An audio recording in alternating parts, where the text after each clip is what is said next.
Magandang araw sa inyong lahat. Ako si Liza at sa pagkakataong ito, nais kong magbahagi ng isang kwento na mula sa aking puso. Ang kwentong ito ay tungkol sa mga desisyong nagbago ng aking buhay at ang mga damdamin na hindi ko kayang ipaliwanag. Sana ay magbigay ito ng bagong pananaw sa inyong sariling buhay. Matagal ko nang nararamdaman ang isang bagay na hindi ko kayang ipaliwanag. Minsan, sa gitna ng katahimikan sa aming bahay, habang abala si Mark sa kanyang trabaho, ako'y nag-iisa, nagsisimula ng mag-isip ng mga bagay na hindi ko alam kung paano simulan. Si Mark, ang aking asawa, ay isang mabuting tao, ang klase ng lalaki na handang gawin ang lahat para sa pamilya. Ngunit may mga pagkakataon na hindi ko maiwasan ang malungkot na pagtingin sa aking sarili. Tinutulungan ko siya sa mga bagay-bagay, ngunit may puwang sa puso ko na hindi ko kayang punan. Hindi ko alam kung ano ang hinahanap ko, pero may isang pakiramdam na parang may nawawala. Si Derek, ang matagal na niyang kaibigan, ay palaging nandyan. Kasama namin siya sa mga gabi ng kwentuhan, mga pagkakataong tila wala kaming ibang iniintindi, kundi ang magtawanan at magbonding. Ngunit may mga gabi na ang kanyang mga mata, na laging nagkakasalubong sa aking mga mata, ay nagsasabi ng iba. Para bang may hindi nakikitang koneksyon, na tila may kilig na unti-unti kong nararamdaman, lalo na kapag naroroon kami, magkasama, magkausap, at ang mga ngiti namin ay nagsasalita ng higit pa kaysa sa aming mga salita. Isang gabi, pagkatapos ng isang dinner gathering na tila hindi magtatapos, ako at si Derek ay naglakad papuntang sala. Madilim ang paligid at ang malamlam na ilaw ng mga lampshade ay nagbigay ng init sa buong paligid. Tinutulungan ko siya na ayusin ang mga inumin at sa bawat galaw niya, para bang ang bawat hakbang namin ay nagpapalapit sa isa't isa. Habang inaabot ko ang baso sa kanya, ang mga daliri niya ay dumaan sa aking mga kamay. Hindi ko maiwasang mapansin na may kakaibang sensasyon akong naramdaman. Hindi ko alam kung paano ito nangyari, pero sa mga sandaling iyon, parang ang lahat ng nararamdaman ko ay naipon na, at hindi ko na kayang kontrolin pa. Si Derek, na parang hindi rin nakaligtas sa mga nararamdaman, ay dahan-dahang nilapitan ako. Tumingin siya sa aking mga mata at sa mga mata niyang iyon, nakita ko ang isang bagay na hindi ko kayang ipaliwanag. Isang uri ng pagnanasa, isang uri ng pagkasabik na parang may hindi pa natutunan. Bago ko pa man tuluyang mag-isip, ang kanyang mga labi ay naroroon na, malapit sa aking mga labi. Hindi ko alam kung paano ko nagawang magpatalo sa mga sensasyong dumaan sa katawan ko.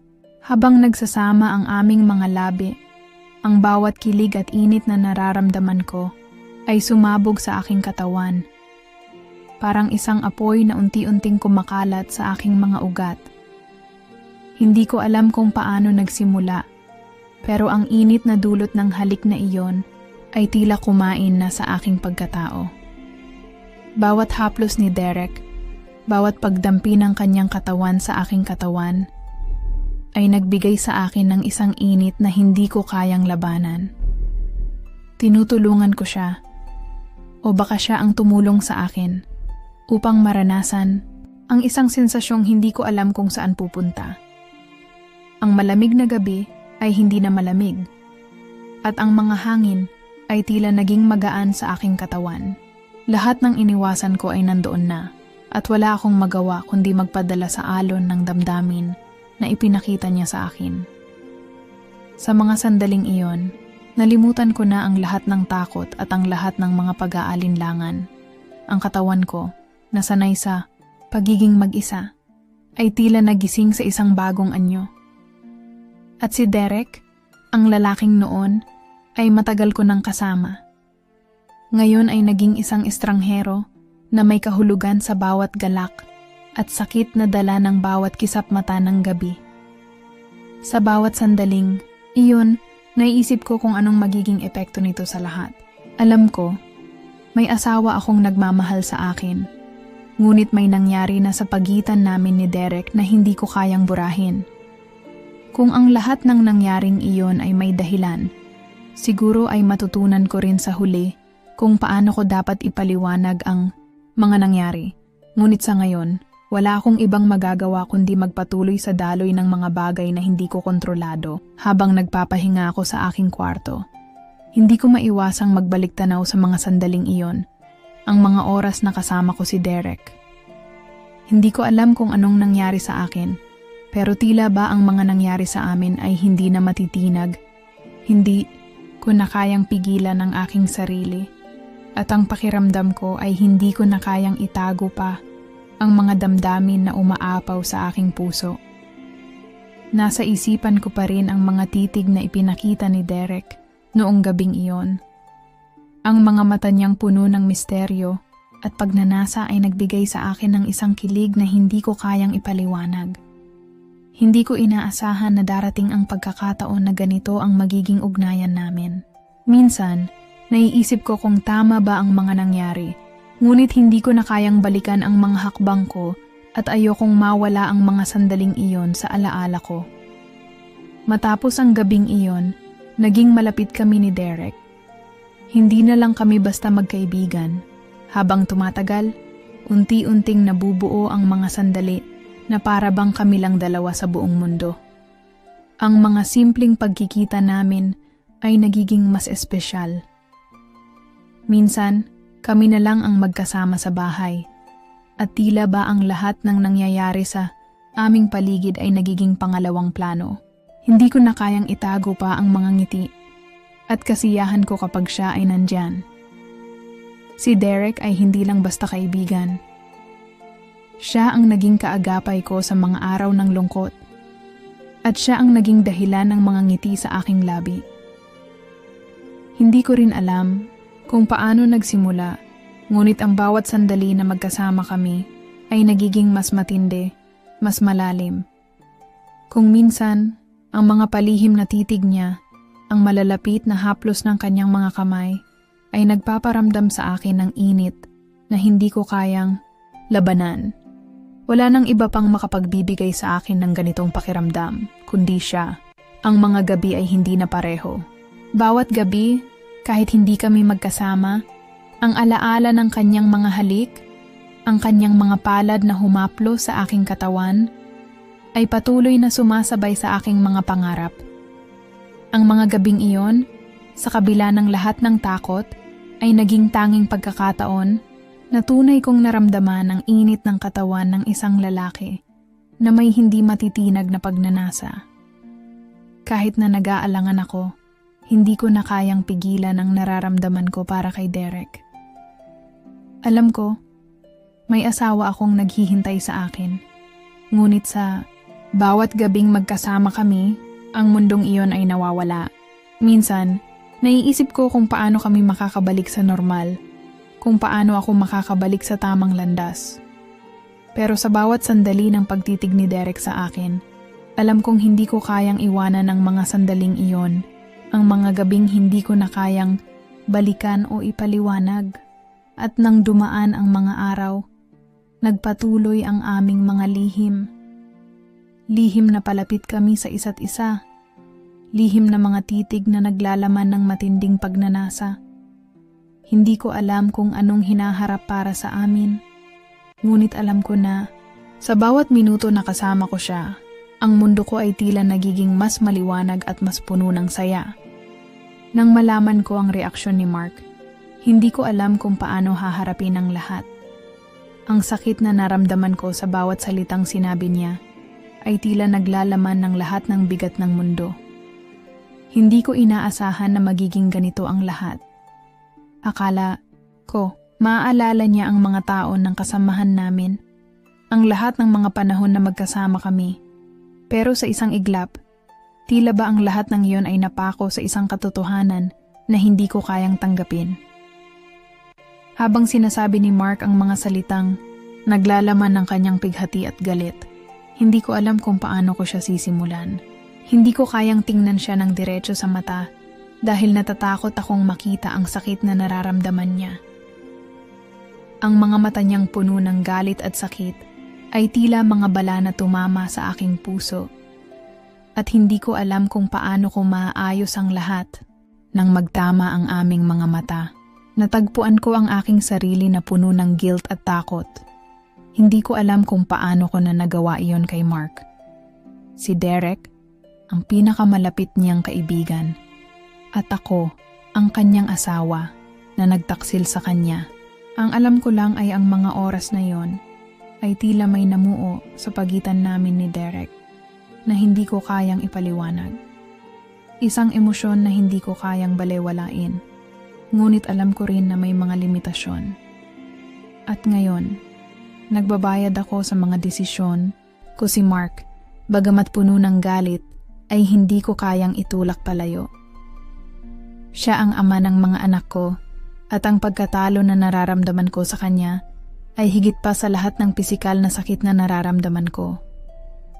Ang reaksyon niya ay tila kumalabit sa aking kaluluwa, at alam ko na hindi ko siya kayang masaktan pa ng ganito. Pero sa kabila ng lahat ng ito, may isang parte sa akin na nagtatanong kung hanggang saan ko kaya itong itago. Si Derek, sa kabila ng pagiging matalik niyang kaibigan ni Mark, ay hindi ko na kayang pigilan. Ang mga gabing magkasama kami, ang mga pagkakataong magkasama kami sa isang sulok ng mundo, ay nagsilbing apoy sa aking katawan. Hindi ko alam kung ito ba'y pagmamahal o ang simpleng pangangailangan na maghanap ng init ng katawan. Ngunit ang pakiramdam ko, may iba na akong nararamdaman para kay Derek na mas malalim pa sa simpleng ugnayan. At ngayon, habang tinatanggap ko ang mga kasalanan ko, hindi ko maiwasang magtanong, bakit nga ba ako nandito? Ang galit ni Mark at ang sakit na nararamdaman niya ay tila naglalakbay sa bawat isa sa amin. Ako na rin mismo ang nagsisisi, ngunit hindi ko kayang baguhin ang nakaraan. Ang mga gabi ng mga halik at mga palad na humaplos sa aking katawan ay patuloy na nagiging bahagi ng aking alaala. Ang takot na dulot ng mga gabing iyon ay hindi ko alam kung paano ko haharapin. Ngunit alam ko na ang mga salitang binitiwan ko kay Mark ay mga salitang hindi ko kayang bawiin. Si Derek, na ngayon ay malayo sa akin, ay nagiging isang bahagi ng aking araw-araw. Hindi ko siya kayang kalimutan at kahit anong mangyari, ang alaalang iyon ay manatili sa aking isipan.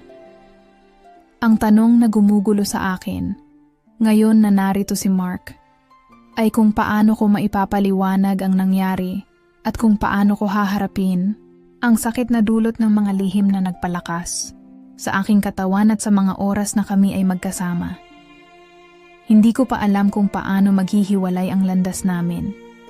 Ngunit alam ko na ngayon, hindi ko kayang itulak si Derek palayo. Kung sa wakas ay mapapatawad kami ni Mark o maghihiwalay kami, tanging ang oras ang makakasagot. Ang mga araw ay tila mabigat at puno ng katanungan. Habang sinusubukan kong ayusin ang lahat ng nangyari, ang mga emosyon ko ay magulo. Si Mark, ang aking asawa, ay nagiging malayo sa akin. Hindi na siya katulad ng dati. Ang mga sulyap niya, ang mga salitang binitiwan niya, ay nag-iwan ng sugat sa aking puso na mahirap pagalingin. Parang ang bawat galak na nararamdaman ko ay nauurong. At ang bawat hakbang ko patungo sa kanya ay laging may kalakip na takot. Hindi ko alam kung saan ko haharapin ang aking sarili.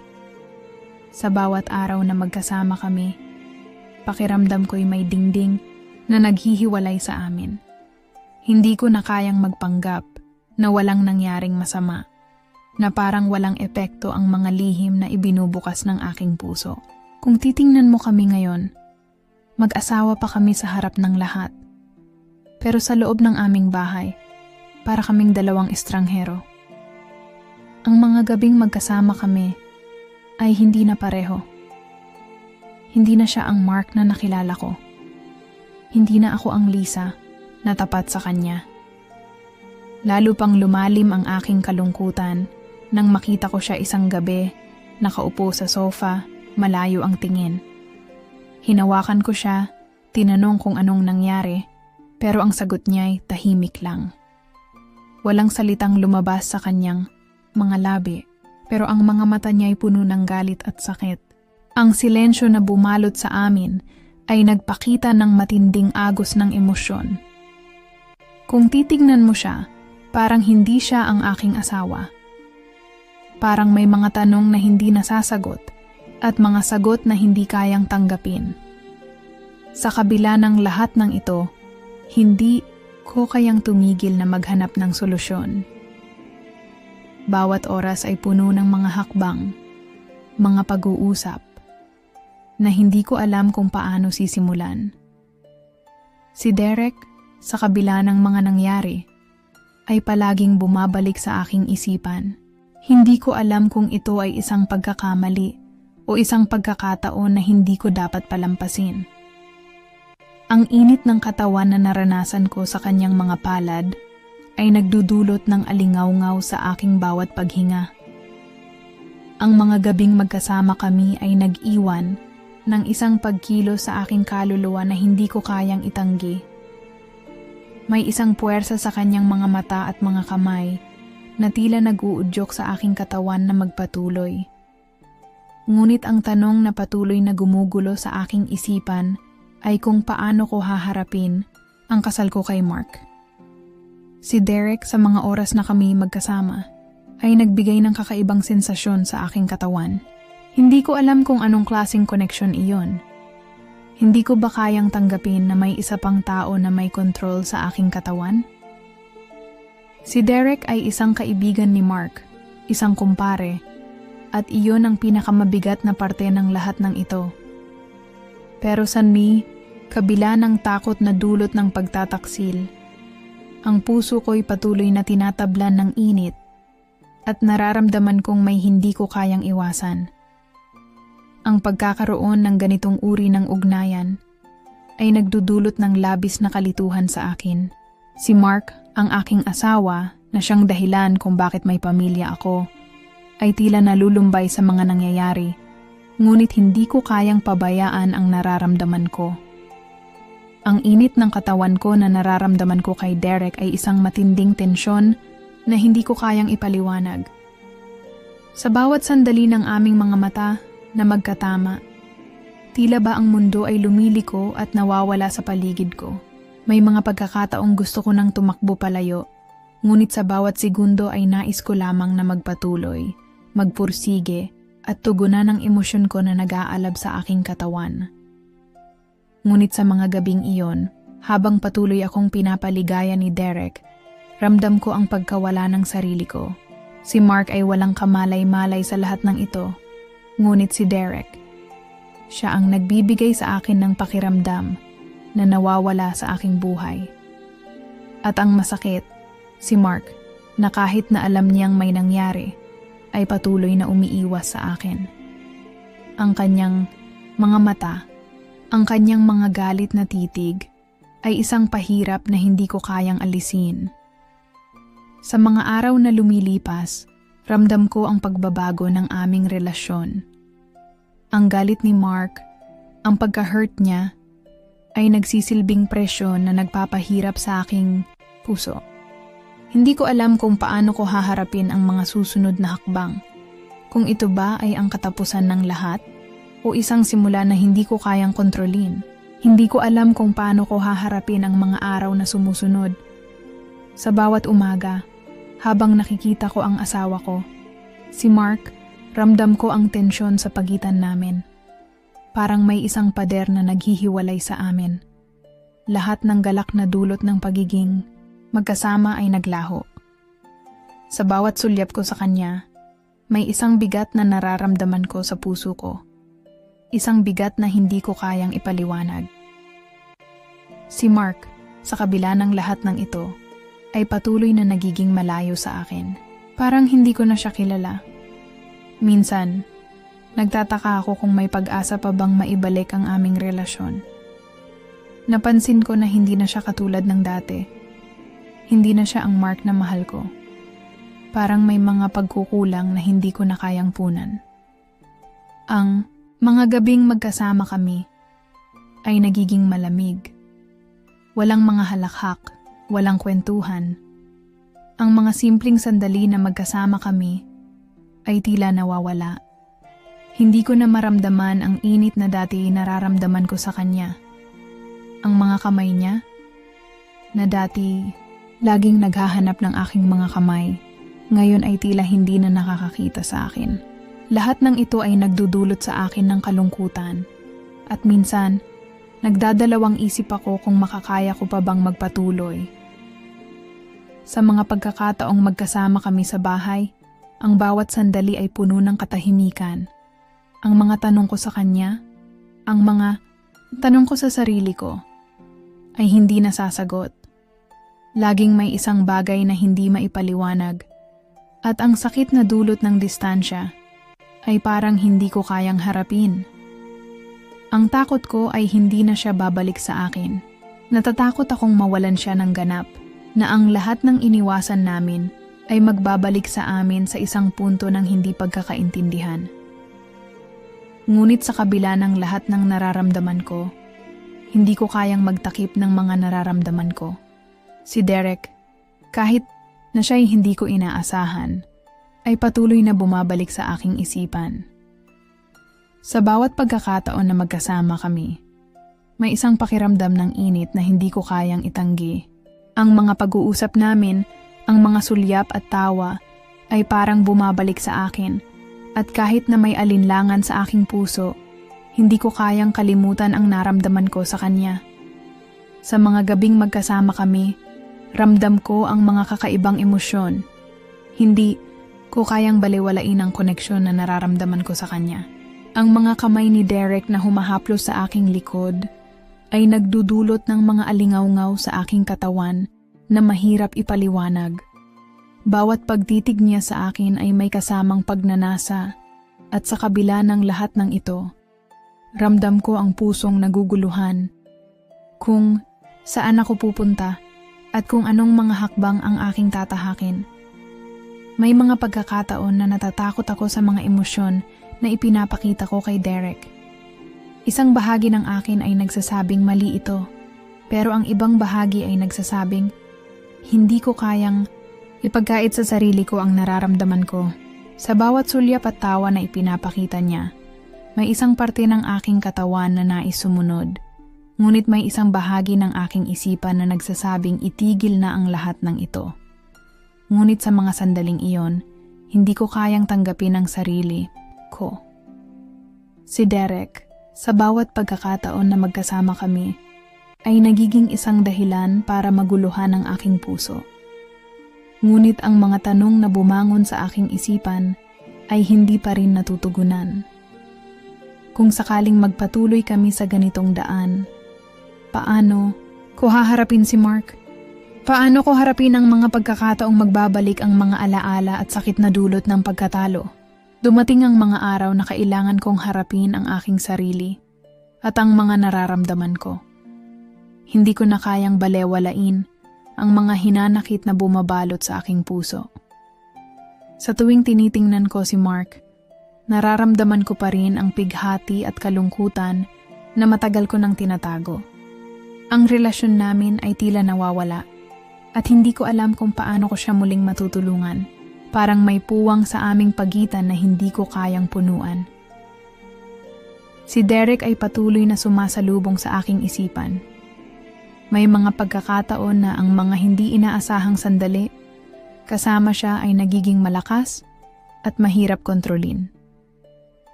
Hindi ko alam kung bakit, ngunit tuwing magkasama kami, ramdam ko ang isang klase ng koneksyon na hindi ko kayang itanggi. May kakaibang init sa mga sulyap na binibigay niya sa akin. At sa bawat pagkakataon na kami nag-uusap, may nararamdaman akong hindi ko kayang ipaliwanag. Ngunit sa kabila ng lahat ng ito, natatakot pa rin akong mawalan ng kontrol at magkasala sa aking pamilya. Habang ako'y nagmumuni, iniisip ko kung anong magiging epekto ng mga desisyon ko sa hinaharap. Kung magpapatuloy ako sa landas na tinatahak, ano na lang ang mangyayari sa pamilya ko? Ano ang magiging epekto ng mga hakbang ko sa mga relasyon na itinaguyod ko sa loob ng mga taon? Natatakot akong mawala si Mark at natatakot akong mawalan ng lahat ng mahalaga sa buhay ko. Sa mga gabing magkasama kami ni Mark, natutunan ko na hindi lamang ang mga pisikal na aspeto ng aming relasyon ang mahalaga, kundi ang mga emosyonal na connection na naguugnay sa amin. Minsan, parang ang mga maliliit na detalye lang, tulad ng isang sulyap o isang simpleng ngiti, ay may mas malalim na kahulugan. Ngunit sa ngayon, tila nagiging mahirap para sa amin na muling buhayin ang lahat ng iyon. Hindi ko alam kung paano ko siya bibigyan ng pagkakataon o kung may pag-asa pa nga bang muling magbalik sa kung ano kami dati. Nagpatuloy ako sa pagninilay, ngunit sa tuwing naiisip ko ang mga pagkukulang namin ni Mark, hindi ko maiwasang magsisi. Bakit nga ba ako pumayag sa mga sitwasyong hindi ko inaasahan? Sa mga sandaling iyon, hindi ko maitatanggi na ang takot sa pagkawala ng aking pamilya ay sumasakal sa aking puso. Tila ba ang mga pagkukulang ko ay patuloy na tumutok sa akin at nagiging dahilan ng sakit at kalungkutan na hindi ko kayang ikubli. Ngunit ang mga gabi ko kasama si Derek ay tila nagiging isang bagay na hindi ko kayang alisin mula sa aking isipan. Tinutukso ang aking puso, ang aking katawan, at ang aking isipan. Hindi ko alam kung anong nangyayari sa akin. Hindi ko na kayang itago ang mga nararamdaman ko. Ngunit natatakot ako sa mga epekto ng aking mga aksyon. Sa bawat sulyap niya, nararamdaman ko ang kanyang pagpapahalaga at sa kabila ng mga alalahanin, ramdam ko ang koneksyon sa pagitan namin na mahirap balewalain. Hindi ko alam kung saan ako pupunta o kung paano ko haharapin ang lahat ng ito. Pero isang bagay ang sigurado. Dapat kong matutunan kung paano pakawalan ang mga takot at alalahanin na bumabalot sa aking puso. Kailangan kong malaman kung paano maging tapat sa aking sarili at sa mga taong mahalaga sa akin. Lumipas ang ilang linggo at patuloy na ang mga alalahanin na bumabalot sa aking isipan. Hindi ko pa rin alam kung anong nangyari sa amin ni Derek at kung paano ito nakakaapekto sa lahat ng aspeto ng buhay ko. Ang pakiramdam ko, parang hindi ko na kayang magpatuloy sa ganitong sitwasyon. Parang isang malaking pader na humaharang sa lahat ng aking nararamdaman. At hindi ko na alam kung paano ko ito matatalo. Si Mark ay naging tahimik at ang dating mga masaya naming araw ay tila naglaho. Sa tuwing magkasama kami, may hindi masabing tensyon sa pagitan namin. Hindi ko alam kung paano ko siya bibigyan ng mga sagot na hinahanap niya o kung paano ko ipapaliwanag ang mga nangyari sa aming relasyon. Sa kabila ng mga pagsubok, hindi ko kayang mawala siya, ngunit natatakot akong mawalan ng pagkakataon na ayusin ang lahat ng ito. Isang gabi, habang kami ni Mark ay nag-uusap, napansin ko ang matalim niyang tingin. Walang labis na galit, ngunit may mga tanong sa kanyang mata na nagsasabing may mga bagay siyang hindi pa kayang tanggapin. Ipinakita niya sa akin ang sakit na dulot ng mga nangyari at sa kanyang mga mata, naramdaman ko ang bigat ng mga pagkukulang ko. Ngunit may isang bagay sa akin na nagsabi na hindi ko kayang alisin siya sa buhay ko. Hindi ko kayang bitawan siya ng ganun na lang. Habang ang mga tanong ni Mark ay patuloy na bumabalot sa ating usapan, naramdaman ko ang isang malaking pangangailangan na sumagot. Ang mga tanong na ito ay hindi ko kayang iwasan pa.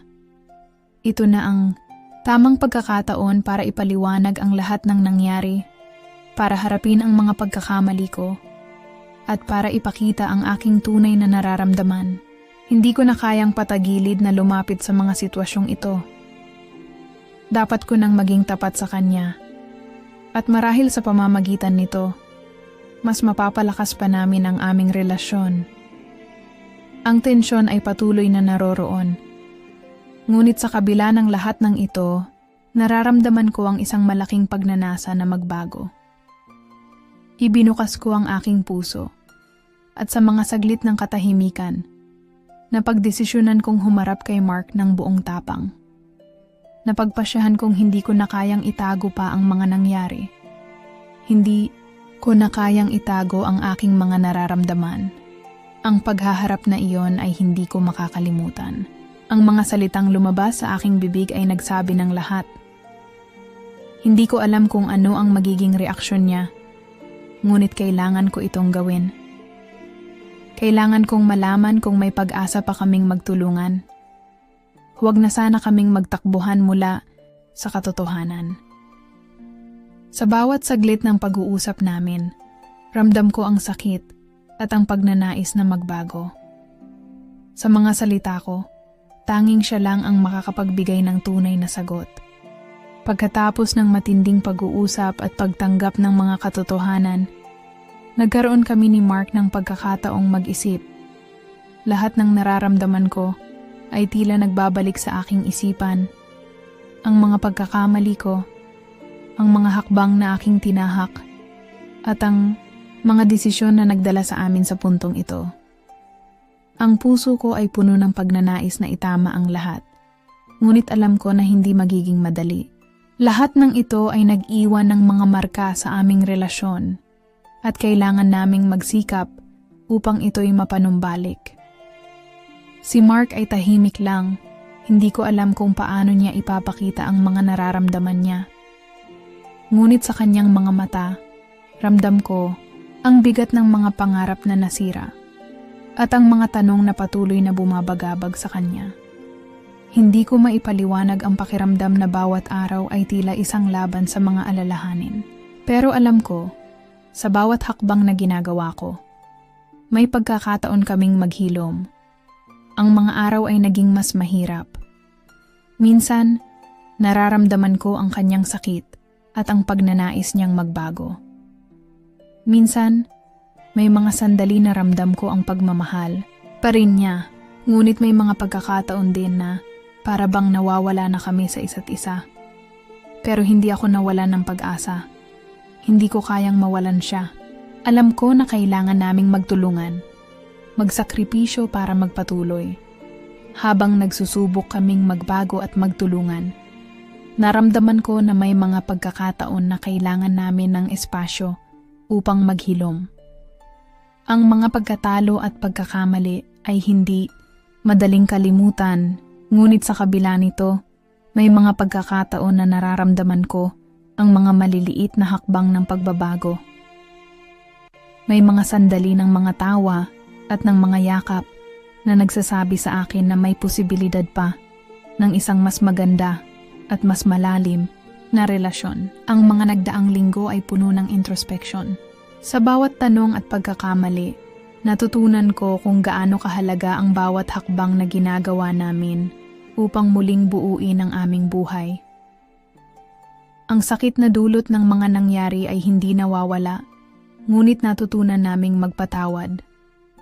Ang pagtanggap sa mga kahinaan at kalakasan ng bawat isa ay nagbigay daan para sa isang bagong simula. Sa huli, hindi namin alam kung ano ang hinaharap para sa amin. Maraming bagay ang hindi pa rin malinaw, ngunit natutunan namin na ang pagmamahal ay hindi palaging perpekto. Minsan, kailangan lang natin tanggapin ang ating mga pagkakamali at magpatuloy sa pagtulong sa isa't isa upang maghilom at magbago. Ang kwento namin ni Mark ay hindi natapos sa mga tanong at pagkakamali.